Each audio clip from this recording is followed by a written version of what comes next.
Salutations Rangers, General Bradley 101 back again with some more lore. And in today's Warhammer 40k video, ladies and gentlemen, we're taking a look at one of the newest, yet one of the most impactful characters in all of Warhammer 40k. Because today we take a look at the very rare example of a Chaos Marine actually being redeemed and returned to the Imperium. As today we take a look at the story of the Anchorite, and how we actually kind of helped found the Ecclesiarchy and the Imperial Church as a whole. But without any further ado, strap on and buckle up, and let's get crackin' on with today's video.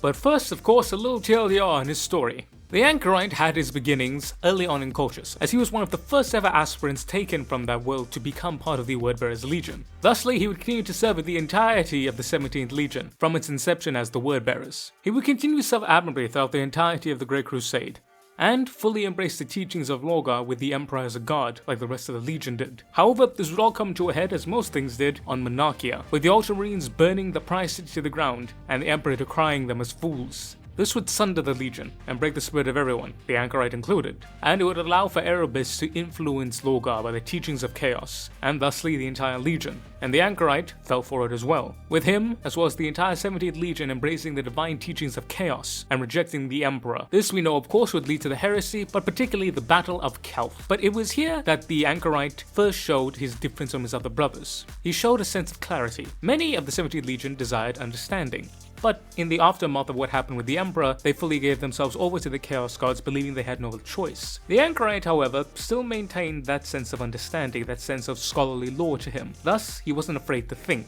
And when he thought about the current situation and when he saw what had happened, he came to a stark understanding. The Wordbearers were creating a cycle. The Ultramarines had broken them on Monarchia, but it did not destroy them. They came back stronger, better, more powerful, and they sought to do recompense unto the Ultramarines for the travesties done upon their most sacred of cities. He realized that Calc would be the same thing. They could not destroy the Ultramarines, they would not, but they would hurt them, and they would come back stronger, and they would seek to hurt the Wordbearers in return, and thus a cycle of endless hate between the forces of the Imperium and the forces of Horus would continue, and the galaxy would be plunged into eternal darkness, with two forms of humanity striving at each other, fighting and killing and murdering, destroying anything that could be called hope for the future. When the Anchorite realized what he was doing, he decided that he would have no part of it, and he immediately laid down his arms and surrendered himself to the Ultramarines. Surprising to everyone, including the Ultramarines and of themselves, Guilliman pardoned the Wordbearer. Note, all this happened after Guilliman rescinded his vows of clemency.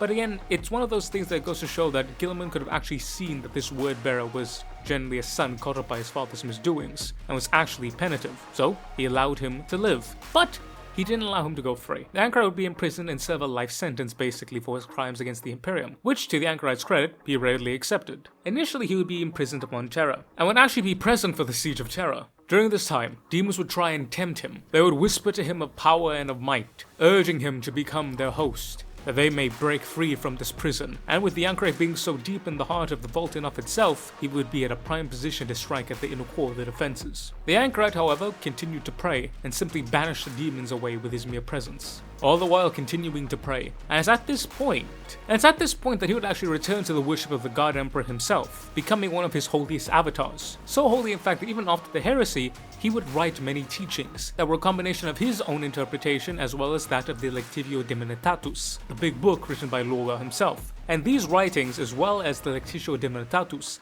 would actually become the core foundation of the Ecclesiarchy in the Imperial Church. It's also at this time that he would be transferred to Almace, where Rabute Guilliman himself would place the Anchorite under the charge of the cardinals of that sector, with the first being Cardinal Aemon, and charge them alone to know about the secret of the Anchorite, and to keep him safe from every prying eye. However, during this time, the Anchorite would become more and more disillusioned with himself. He really does have a bad case of depression, and he really does feel terrible for everything that he's done. Rightfully so, when you consider Calth and everything that occurred, but he just couldn't get over it. So much so that he tried several times to commit suicide, with the last time nearly being a success, the only thing saving him being him interred into a contemptor Dreadnought. After this incident, however, the Anchorite would no longer continue to try and kill himself, but he still wished for death. He still did not believe that he had the right to live, but he still continued his service as a core foundation, a pillar of the Ecclesiarchy. Yet it would be in late M41 that the Wordbearer Chaos Lord known as Atam Arnabas Laksh would become aware of his presence, when he would actually read some writings of the ecclesiarchy,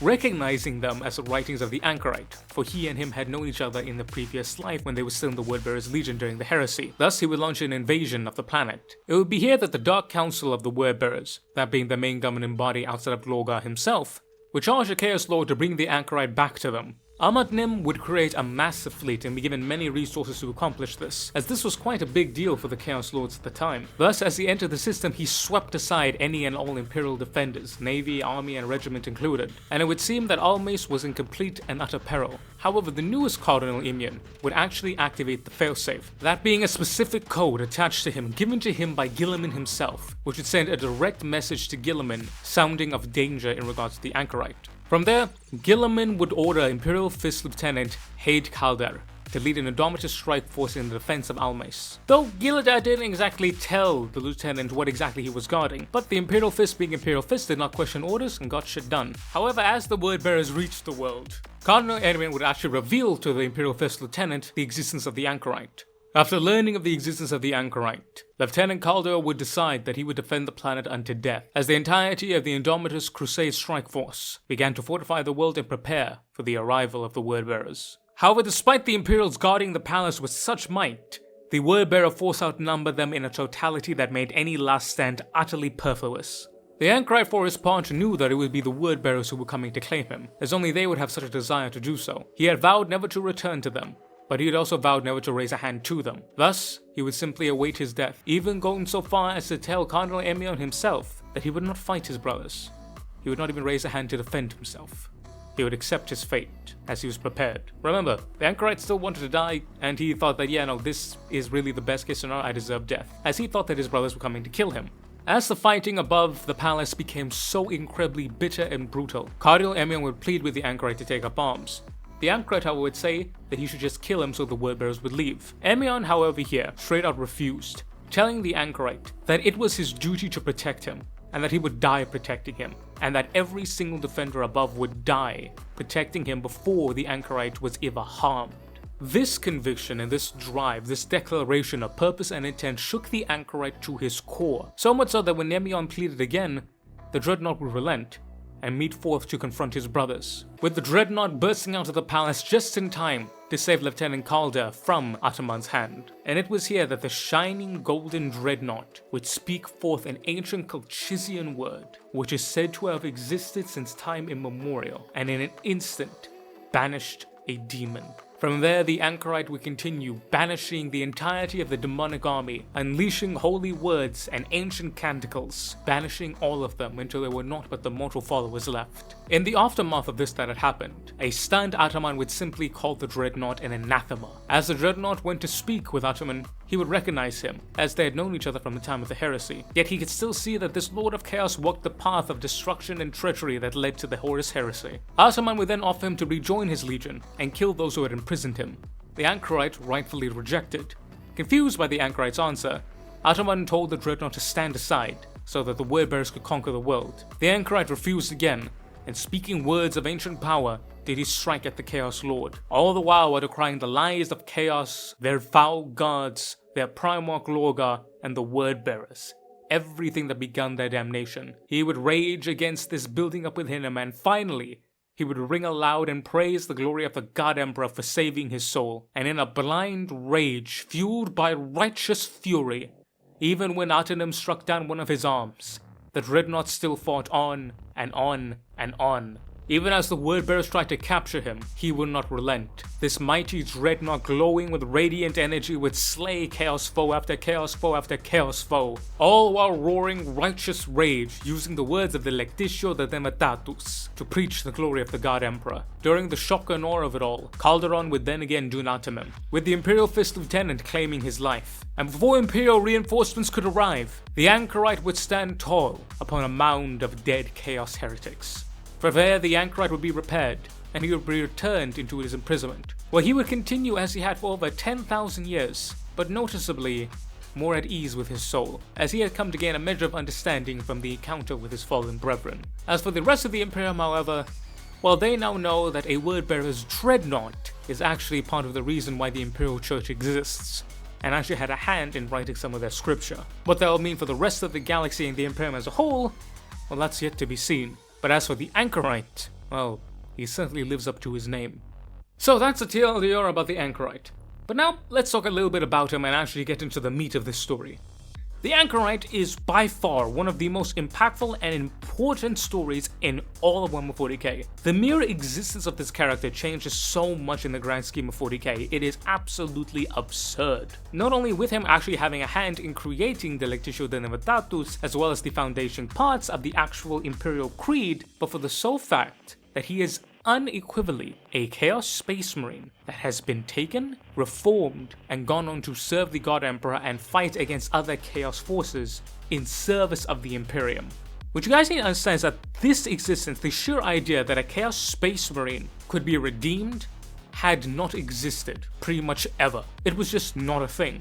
It was something that didn't happen. There were actually used to be debates about this online where could this happen? Is this possible? Is this something that can exist? And lo and behold, we get a whole novel. By the way, go and read Apocalypse. Good novel. Where we talk about this fellow. The Anchorite is a Chaos Space Marine that has been redeemed, but not only that, he's been empowered by the Emperor. The Anchorite for over 10,000 years has been given devotion unto the God Emperor, and he is filled with so much knowledge but also ancient power that him merely speaking banishes demons. He is actually an anathema made manifest. He is an avatar of the Emperor, plain and simple. Big E is the anathema to chaos. The Anchorite is an anathema to demons. He is a literal manifestation of the avatar of the Emperor. And in my opinion, he is quite literally the Emperor's form given manifestation in the mortal plane. He's something more than just a greater demon, more than just a lord. He is the literal physical manifestation of the Imperial worship to the Emperor as a god in the mortal sphere of Warhammer 40k. In other words, the Anchorite is bloody important. But that's only part of the reason why the Anchorite is so important. Yes, he's the physical manifestation of the faith of the Emperor, but it's also what he represents from his legion. The word bearers often get the short end of the stick in pretty much every regard. Most people consider them to be one of the worst legions, if not the worst legion. They also consider them to be absolutely idiotic, stupid, religious fanatics, and just absolutely terrible. Plain and simple. But in reality, that is not all of it. That is what they become, yes, but they didn't start out as that. Originally, the word bearers were scholars. They wanted to understand what it meant. They wanted truth, they wanted wisdom. In regards to religion and the study of it, theology in particular, there is always a sense of understanding because it itself isn't treated like an academic field because it does operate like that. The word bearers believed in study, they believe in understanding. And to have such an understanding like that shattered Monarchia truly broke them. But we see the caliber of their legion, the true caliber of the legion displayed in the Anchorite. In the midst of that, in the midst of the frenzied bloodshed of Calth, he managed to see the truth, which is very important because when you know what type of person was sent to Calth. As we learn, Lorgar did not send those best of the best to Calth. He sent his quote-unquote worst of the worst, those who were most affected by Monarchia, those who were most unstable, those who were most chaotic, those who Lorgar believed that he could not use, those who he believed that were damaged. He sent those to Calth to basically die trying, go out in a last blaze of glory. The Anchorite was chosen for that purpose. Yet, despite being marked for death even by his father, the Anchorite was able to look past all of this, and he was able to see that the word bearers were in the wrong, that they were doing something which they abhorred. They were creating an endless cycle of hate, torment, and violence. And in that moment of clarity, the Anchorite lays down his arms and he submits to whatever fate awaits him because he never wanted to be evil. He never craved power. He simply craved faith and understanding, and he would be given that faith and that understanding. We see that the Anchorite goes through over 10,000 years of trying to understand his place and deal with the guilt of having hurted the Emperor and the vision of humanity, so much so that it causes him to try and take his own life. Yet despite all of that, despite all of this, the Anchorite at the very end, when he is shown faith, when he is shown duty, when he is shown that despite everything that he has done, there are still men and women, his jailers mind you, who are willing to stand for him and to stand up and protect him. That is what finally drives him to be like, no, if they are willing to stand for me, then I will stand for them. And in the end, the Anchorite gets what he always wanted, vindication. Finally, this man of faith knowing that he is worshipping the correct faith, the faith that has not turned his brothers into maddening psychopaths, the faith that does not demand the deep death of the universe. He stands and with righteous rage does he slaughter against heretics, those who try and ensnare him, those who ensnared his legion, those who turned his brothers from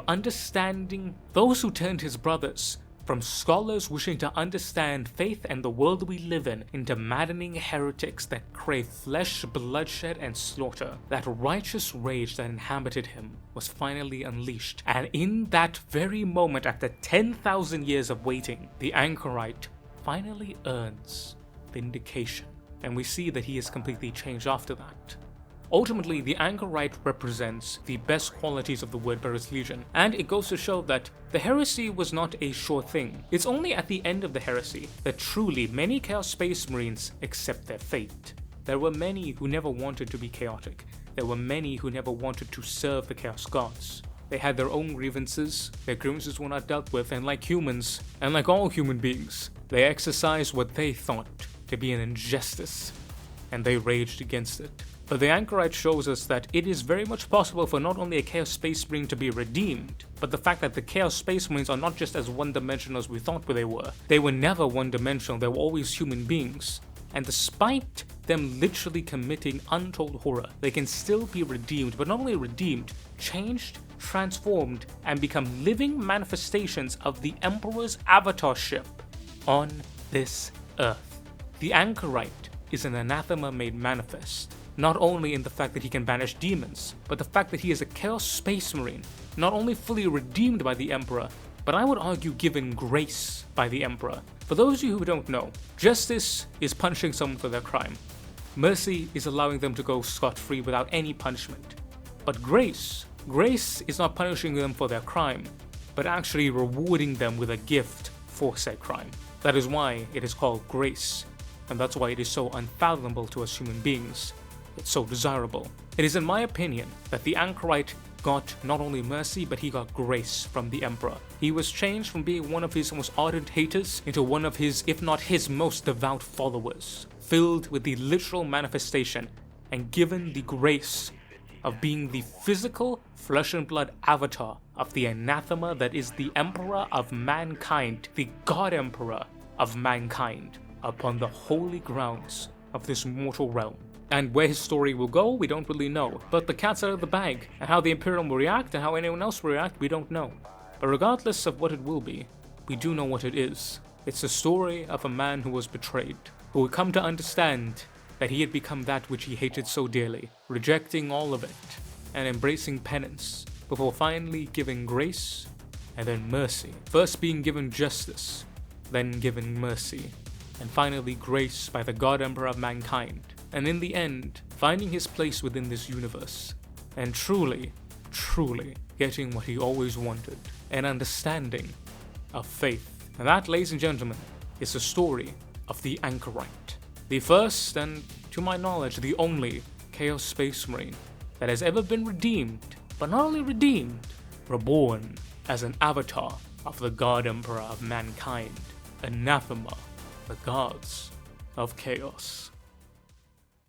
But yeah, ladies and gentlemen, thank you all so very much for watching. Let me know what y'all thought down below. What do you guys think about the Anchorite story? How do you think the Imperium is going to react about him? What do you think about a Chaos Space Marine not only being redeemed, but actually going on to be a massive part of the Imperium? Not only physically and literally with him making the Imperial Creed, but also him being a literal avatar of the Emperor made manifest, able to channel powers like him. Me personally, I love it. I love the whole idea of this big chunky Dreadnought saying, "Go home, demon," and then just completely wiping out the demon army. I love it. It's great.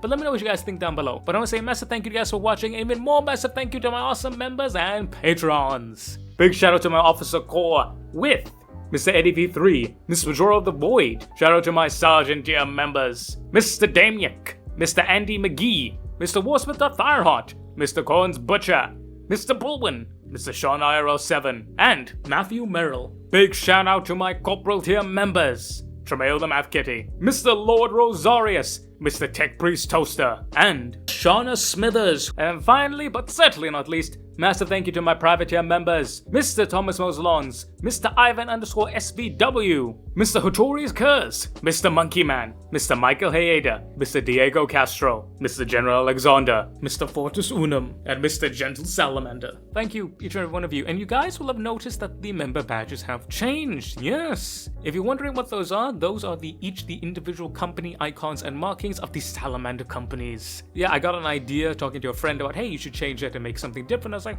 what can I do? Oh yeah, Salamander. Love my Sallies, and I love y'all for joining it. Mwah. But ladies and gentlemen, I've been the General Brother 101. You've been beautiful, awesome, and amazing people. Thank y'all so very much for watching. Make sure to stay faithful out there, boys and girls. And I will catch y'all next time.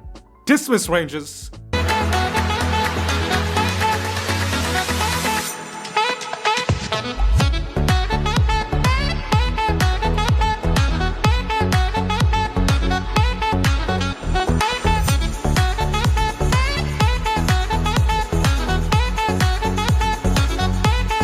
Honestly, I like to imagine the Anchorite just calls the demon a slur and they die out of shock.